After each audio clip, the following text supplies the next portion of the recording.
همین من توی این ویدیو رفتم با یه عربه گندگوز کردم، گندگوزی کرده بود، رفتم کشتمش و یه کم حرف زدم، ببخشید یه ذره کم حرف زدم چون خواستم تمرکزم رو بازی باشه و پرچم ایران رو بردم بالا و امیدوارم از اینکه خوشتون بیاد. پس بدش بازی به ساق ویدیو. لیتس گو. نازم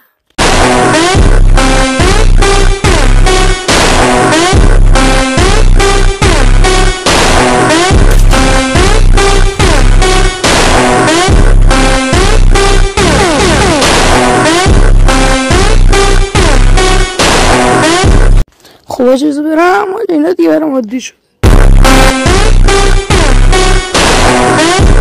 حاجی این ایفکی بود، حساب نیست.